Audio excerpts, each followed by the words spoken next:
I'm going to pretend this is Blackpool Tower, which is this, and those are the hills in the background on the picture that Ranty has been promoting as proving curvature of the earth, because the hills were dropped because he could see the tower over the hills, which is only possible on a curved earth.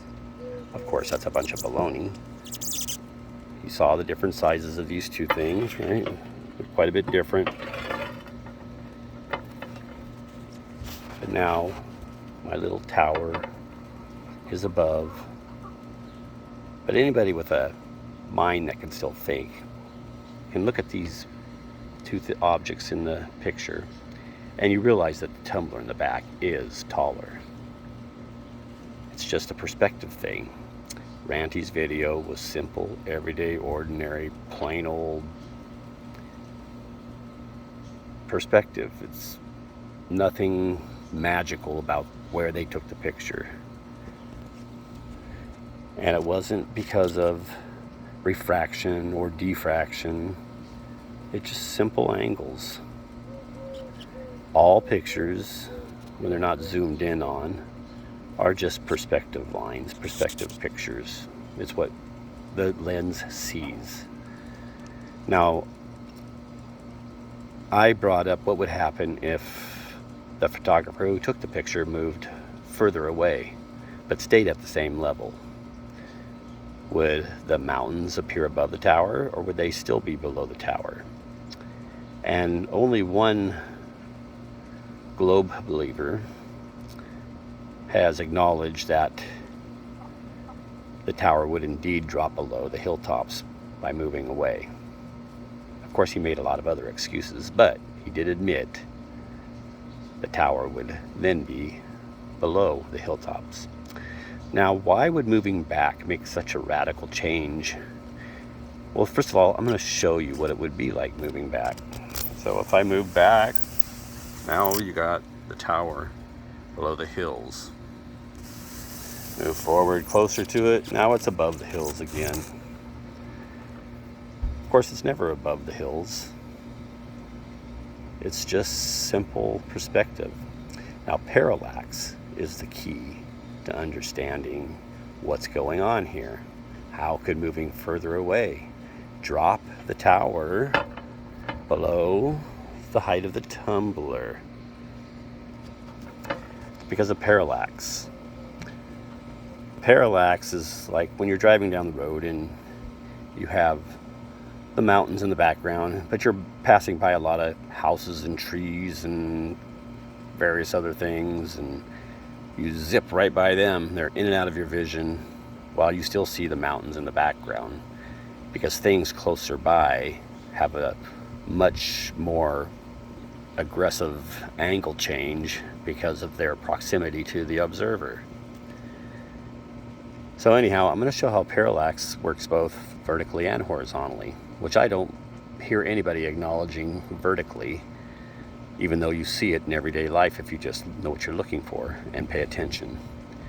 So vertically it changes by simply moving away from it or moving towards it. Remember, it's going to have the bigger angle change, the steeper one, because it's closer to you.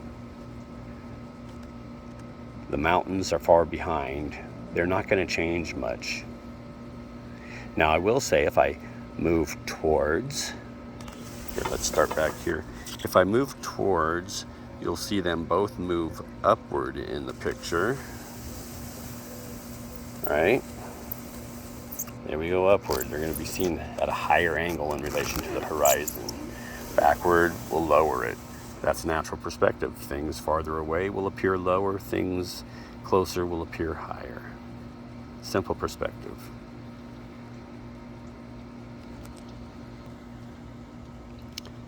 So by moving further away, we would actually be increasing the distance, which should add to the curvature.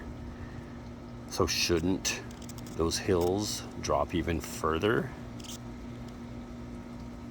and be even more pronounced with the tower over? No, it's the opposite. We're watching what it actually does in real life. So anyhow, that's vertical parallax. You see it clearly. Taller, shorter. I hardly even move the camera, maybe about a foot. Now I'm going to go back and forth. You know, we were driving by, whoop, there it goes. Whoop, you know, see how the parallax, it's so quick. It's much more range. Look how the tower goes way further in that same distance than the cup does. It'll go a little ways, but this one will go clear across. Watch. It's like it laps it and gains on it. It's just parallax. Well, it's the same thing with this vertical. The change is huge. The cup doesn't change as much, but it does change. When you go closer, it moves up in the picture, but not at the same rate as the light or my tower, because it starts quite a bit below. They're both going up in the frame, and now the tower passes it up. So it changed much more. The parallax is greater because it's closer. Well, anyhow, this all explains Ranty's video. It's just simple, ordinary, everyday perspective. Nothing magical. If the observer had taken the picture further away, the tower would be below the hills. And every one of the ballers except one has said it would never appear below the hilltops. Wrong.